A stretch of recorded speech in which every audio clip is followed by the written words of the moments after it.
1118. Dans la superbe région rhénane, le monastère de Disi-Bodenberg se réveille avant le lever du jour. Dans ce monastère, les bénédictines ont pour habitude de prendre en charge l'éducation d'un enfant qui montre des dispositions. C'est le cas d'Hildegarde, douée de capacités exceptionnelles. Elle est ici, avec les recluses, depuis l'âge de 8 ans. Elle a appris le psautier, l'évangile, elle a appris à chanter, à jouer du décacorde, mais les années de prière et d'études de cette jeune fille de 20 ans ont été entrecoupées de maladies inexplicables, qui la laissent sans force, et aussi de visions dont elle n'a jamais rien dit à personne.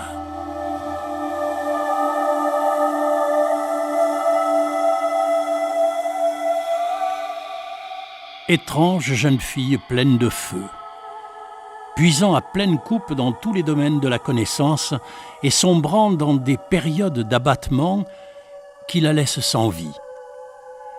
Que se passe-t-il exactement, Laurence Molinier?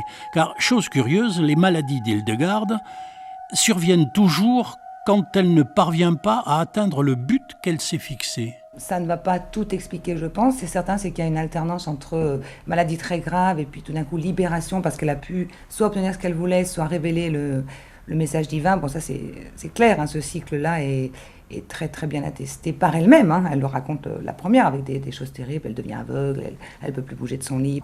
Cela dit, il y a peut-être quelque chose d'autre qui est la douleur, effectivement, de délivrer un message. Alors, donc, si vous voulez, sur ces visions, je prends ce qui nous est dit comme un bloc, en voyant quand même que ça forme un tout assez cohérent au niveau de sa biographie, que c'est quelque chose dont elle a peur, et puis qui effectivement a quelque chose de redoutable, même quand il est reconnu ce don, hein, puisque ça la met dans un état tout à fait pathologique.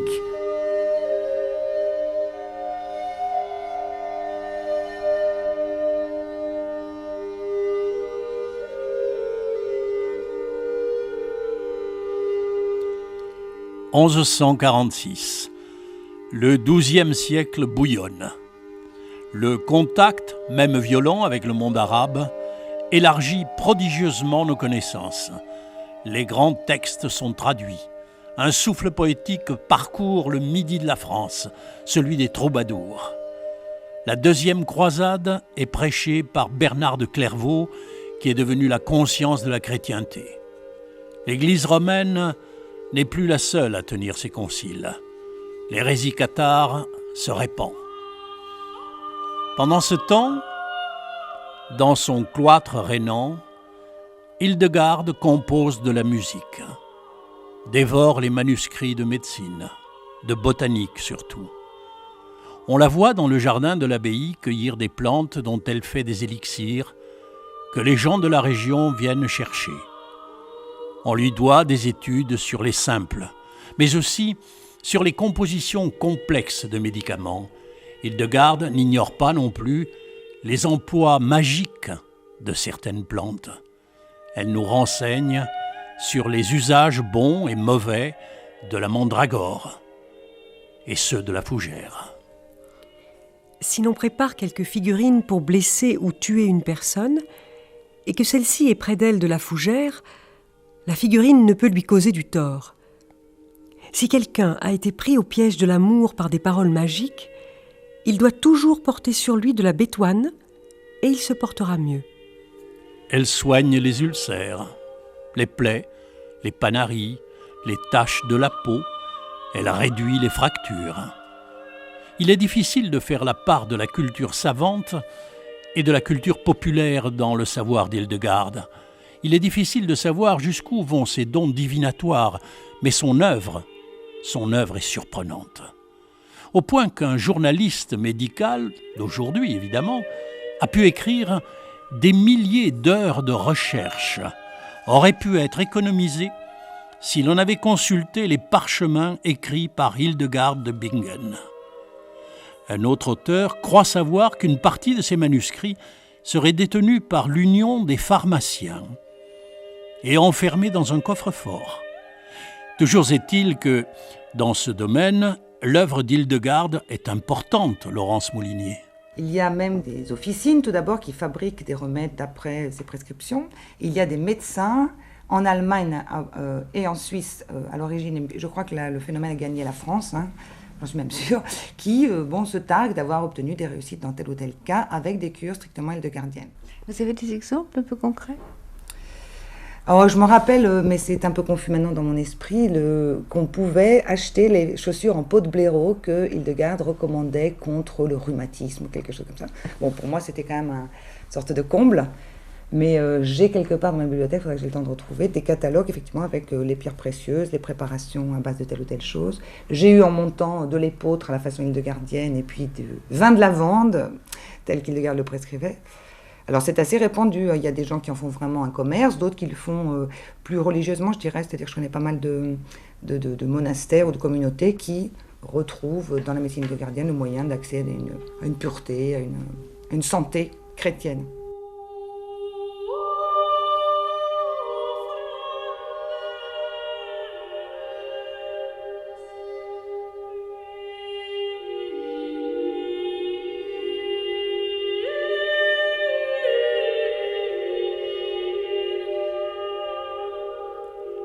Hildegarde est douée d'un sens musical hors du commun. Elle nous a laissé 70 compositions, la plupart méditatives, traduisant sa vie intérieure et les images familières de ses visions.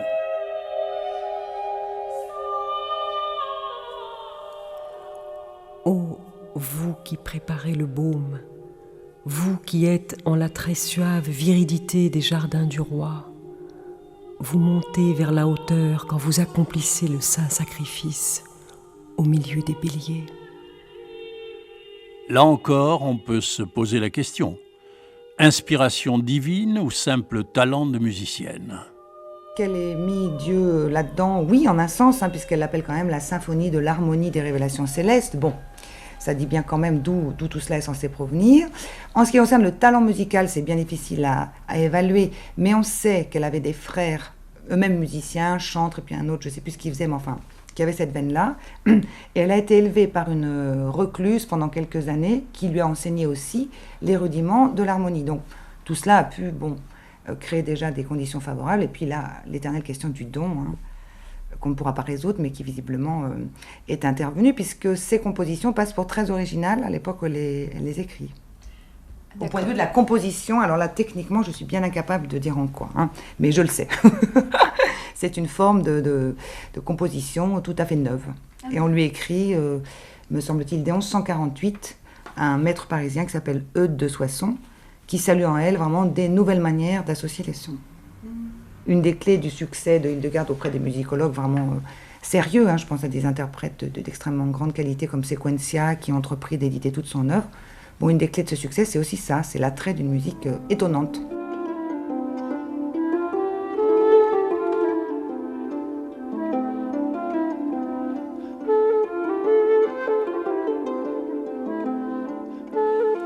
La première partie de sa vie va jusqu'à un âge qui est celui de la vieillesse à son époque, c'est-à-dire la cinquantaine. Jusque-là, la vie d'Hildegarde est une vie de silence, d'étude et de prière, une vie de recluse.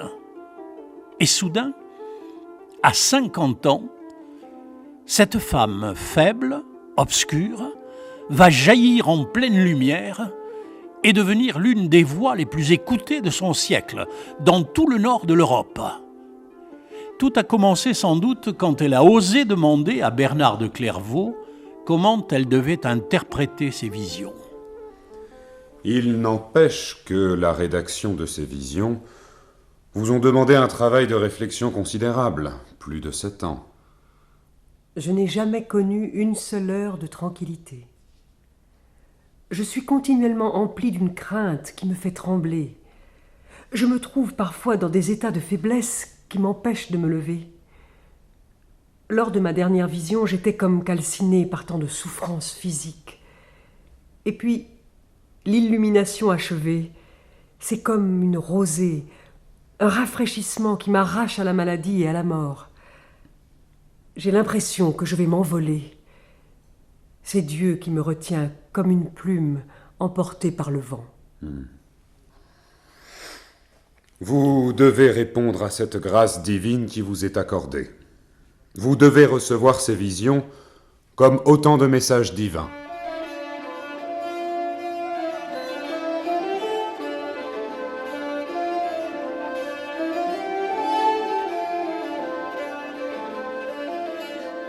L'archevêque de Mayence a demandé une commission d'enquête en faveur de la visionnaire pour rompre la réclusion d'Hildegarde et permettre la transmission de ses immenses connaissances. Le pape estime en effet qu'on ne peut condamner au silence une aussi rayonnante lumière. La carrière publique de la bénédictine va commencer à 52 ans. C'est une femme active, qui prend part aux affaires politiques de son époque. Elle voyage, elle prêche, réveille les prélats endormis, secoue l'Église, active la réforme. Elle se heurte au premier soubresaut du catharisme. Elle dénonce les hérétiques. Ils ne sont pas les fils de Dieu. Ils sont ses ennemis. Vous ne devez pas les aider en leur offrant le gîte. Vos cités doivent les chasser. Vos princes les exterminer. Les cathares sont scorpions dans leurs mœurs et serpents dans leurs œuvres. Ils rejettent l'Eucharistie. Méfiez-vous de leur sainteté apparente. C'est là que se cache le mal. Ces sermons sont autant de coups de verge sur une chrétienté dégénérée. On a voulu qu'elle parle, eh bien elle parlera.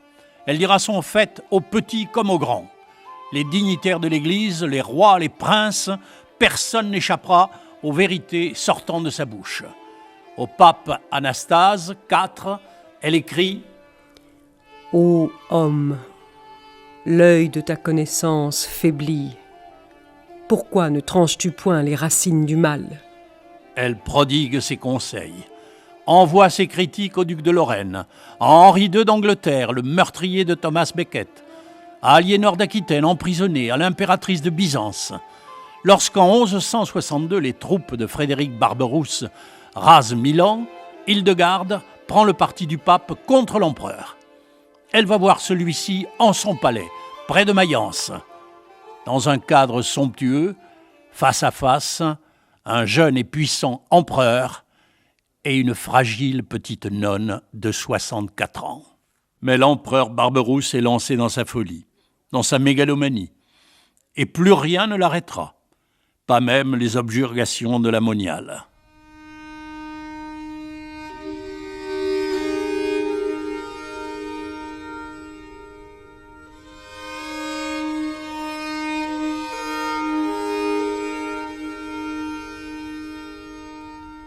« 1163.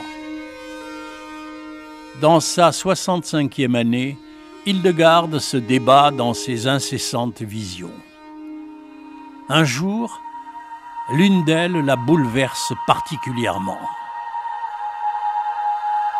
Pauvre âme, fille de tant de misère, te voilà, encore une fois, transpercée par le flot de l'abysse des mystères de Dieu.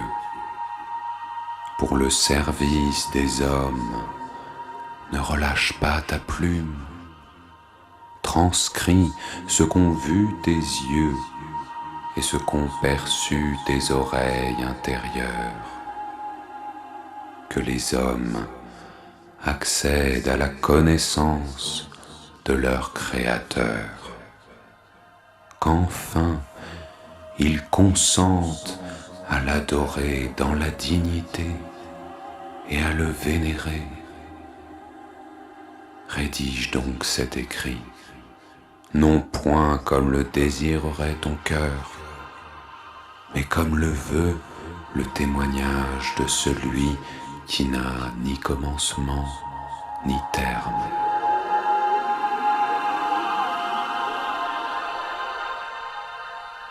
Alors, je commençai mon travail. Chaque fois que je me mettais à mon pupitre, j'élevais toujours mon regard vers la lumière de vérité et de vie, afin qu'elle m'instruisît de ce que je devais dire. Écris, écris, je te dis.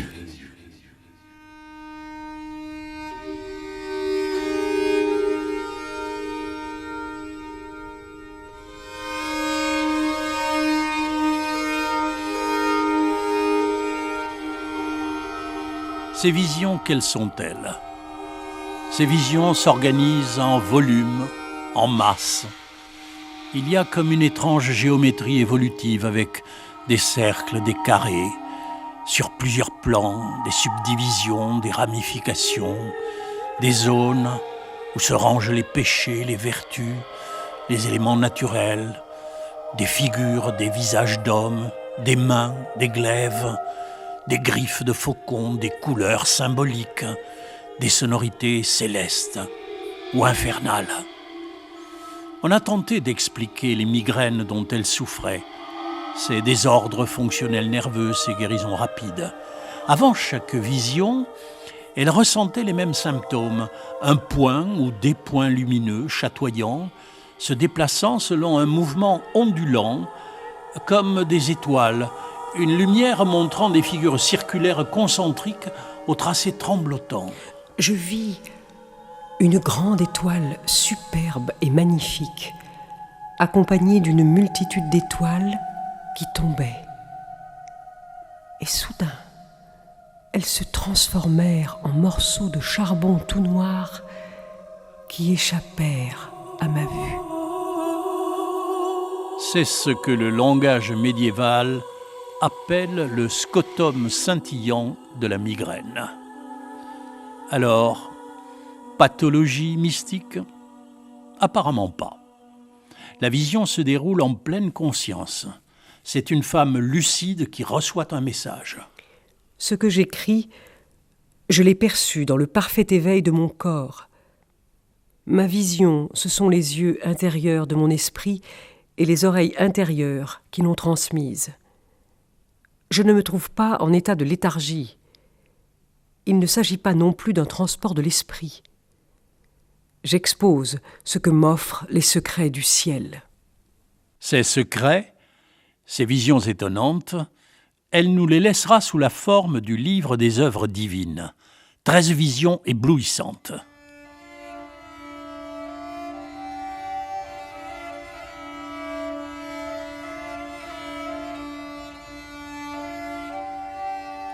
En 1165, Hildegarde fonde un nouveau monastère, de l'autre côté du Rhin, le monastère d'Eibingen. Très peu de temps après, les moines du voisinage viennent lui soumettre le cas d'une femme saisie par le démon. Ils demandent à Hildegarde d'exorciser cette femme, et elle accepte de la recevoir. Il y avait 2 moments essentiels de souffrance chez cette femme. Quand elle entrait dans le sanctuaire et quand, par les prières que nous répétions, elle était obligée de s'éloigner de l'esprit mauvais. Alors, tout le couvent se mit en prière. Le samedi saint, au moment où l'on consacrait l'eau baptismale, la femme fut prise d'une grande terreur. Elle se mit à trembler, à frapper tout ce qui se trouvait à sa portée, à souffler d'un souffle horrible. Et comme nos prières redoublaient, j'ai entendu très clairement la voix du Très-Haut. Va-t'en, Satan. Quitte le tabernacle du corps de cette femme. Laisse la place à l'Esprit Saint.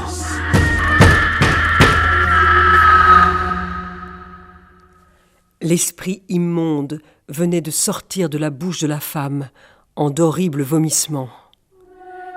Et elle fut aussitôt libérée.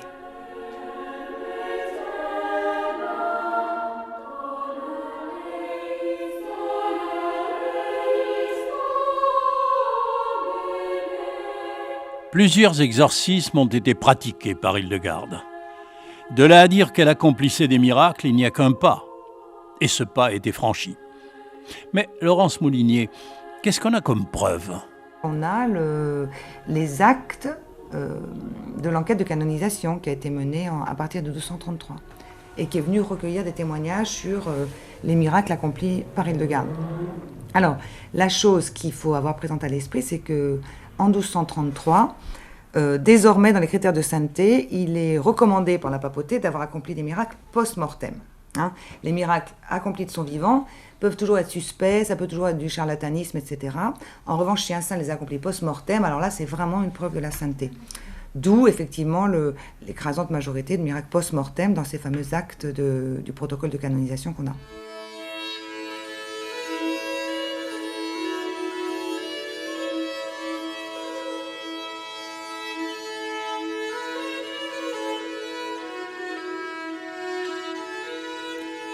Il est exceptionnel qu'une religieuse ayant choisi la vie contemplative quitte à 50 ans son couvent pour aller prêcher un peu partout.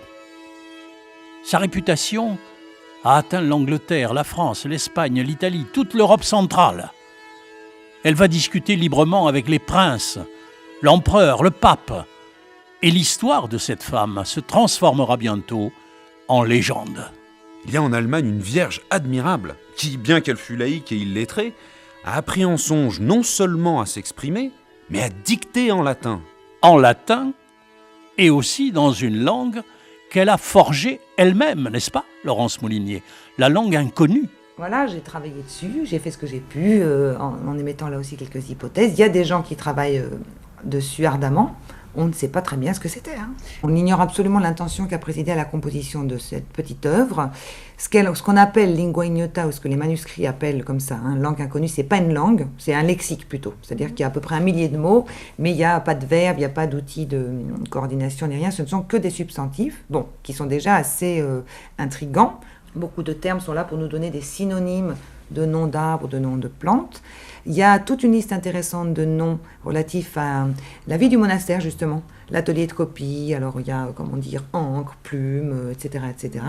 Alors, il y a donc ces mots qui continuent de nous interroger. Et surtout, il y a un alphabet. C'est-à-dire que non seulement on a un lexique, une langue, mais on a aussi des lettres inconnues. Tout ce qu'on sait, c'est qu'il y a 2 lettres, je crois, dont le nom des destinataires, si vous voulez, aurait été écrit dans cet alphabet, pour le masquer. Et de fait, c'est une lettre qui contient pas que des choses tendres, adressée au clergé de Zwiefalten, auquel elle reprochait un certain nombre de désordres. Et quant à la langue inconnue, on a un seul exemple d'utilisation, si on peut dire, de cette langue. C'est dans une de ses poésies, 5 mots, je crois, qui sont introduits dans un chant qui s'appelle Cantus ad Romam, chant pour Rome. Il y a 5 mots tirés de la langue inconnue.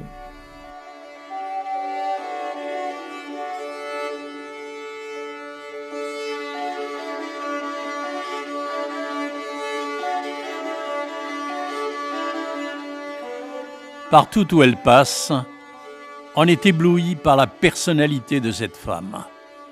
Le rayonnement, la puissance poétique de cette religieuse qui surgit de l'obscurité du Moyen-Âge comme une fleur lumineuse annonce la Renaissance. Elle se dresse dans le ciel des arts, des lettres, de la science, comme un Léonard de Vinci, 4 siècles avant lui. Hildegard de Bingen est passée à la postérité comme une sainte visionnaire. Et il est regrettable que cette étiquette cache une personnalité extraordinaire au point que, de son vivant, et même plus tard, on a pu mettre en doute le fait qu'elle soit vraiment une femme. Pourquoi ? Alors pour plusieurs raisons. D'abord parce qu'elle s'autorisait un certain nombre de domaines réservés quand même aux clercs. Comme quoi? La théologie. Au siècle avant-dernier, c'est-à-dire au 19e siècle, il y a un savant allemand qui est allé très loin dans le négationnisme, puisque je ne trouve pas d'autre mot, en reconnaissant à Hildegard la paternité d'un seul texte qui était la lettre à Saint-Bernard. C'est tout. Lui, c'était absolument la thèse la plus radicale. Et puis, des gens l'avaient précédé en cela, et là, je pense à son œuvre scientifique, enfin médicale. La pudibonderie du 19e siècle a fait qu'on n'a pas non plus voulu croire que c'était une femme qui ait pu s'exprimer sur des sujets aussi crus. Et là, c'est évidemment complètement oublié le fait qu'on n'a pas les mêmes tabous au 19e et au 12e siècle. Qu'est-ce qui était considéré comme cru dans ces textes? Elle s'exprime tout à fait librement sur des problèmes de reproduction, sur le problème des menstrues, des choses comme ça. Dans sa lingua ignota, il y a même un synonyme pour le membre viril, si je me rappelle bien. Et donc tout ça a fait qu'on a dit, ah ben non, c'est obscène, une nonne ne pouvait pas dire cela. Bon, alors c'est un argument, évidemment, complètement a posteriori. qui a été aussi employée, non pas pour nier le fait qu'elle a été femme, mais par exemple pour juger sa médecine, tout ce qui a l'air d'être un peu pratique populaire ou superstition, voire magie. Certains ont dit « Ah ben non, ça ne peut pas être elle qui l'a écrit puisqu'elle était sainte. » Soit ce n'était pas elle, soit en fait c'était un homme, quoi. Voilà. Eh oui, car on lui a aussi prêté des mœurs particulières. Qu'est-ce qui a pu faire penser à cela? Des notes autobiographiques dans la fameuse Vita. Donc la Vita a été rédigée par des hommes. Elle a été entamée du vivant d'Hildegarde d'ailleurs, hein, mais elle a été achevée après sa mort. Et alors cette Vita est parsemée de 12 passages autobiographiques sur lesquels on s'interroge encore parce que on ne sait pas très bien d'où ils proviennent, quelle forme ils avaient à l'origine, s'ils sont authentiques, enfin... Tout ça est assez mystérieux. Et les lettres nous parlent d'elle dans une certaine mesure, bien sûr. C'est-à-dire qu'on a quand même quelques lettres plus intimes que d'autres, notamment quand l'élève chéri et préféré de Hildegard, qui s'appelait Richardis von Stade, va quitter le monastère parce qu'elle a été nommée abbesse à Bossum. Et là, Hildegard a des accents très pathétiques. Elle est fâchée, quoi. Elle est très fâchée, elle est très peinée, elle souffre. Et là, bon, on a l'expression de sentiments d'une femme pour une autre qui sont assez remarquable. C'est très passionné, donc on peut bien sûr imaginer des liens d'amour entre ces deux femmes. Quand elle dit « je t'aimais comme Paul aimait Timothée », bon, il faut prendre l'amour effectivement au sens très très fort.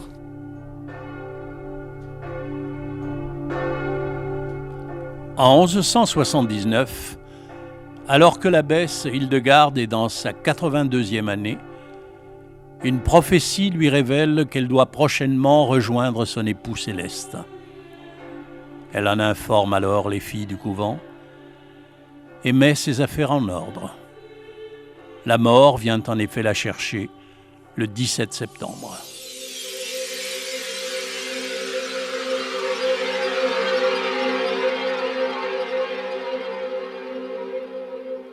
Le soir même, 2 arcs très brillants et de diverses couleurs apparurent dans le ciel et allèrent se dilatant sur les 4 parties de la terre, de l'Aquilon à l'Austral, de l'Orient à l'Occident.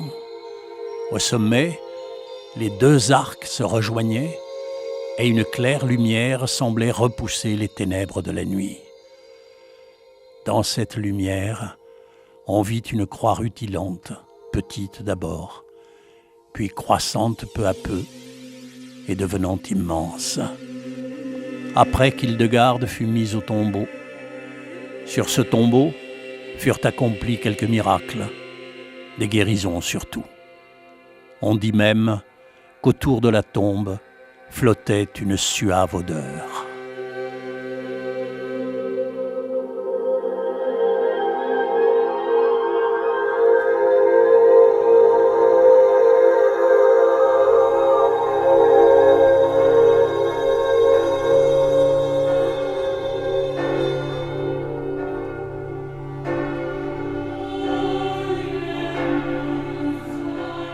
Hildegarde de Bingen, ou Hildegarde la visionnaire, avec les voix d'Evelyne Guimara et Mathieu Dahan, et la participation de Laurence Moulinier, médiéviste, professeur d'université et auteur du manuscrit perdu à Strasbourg, une enquête des publications de la Sorbonne.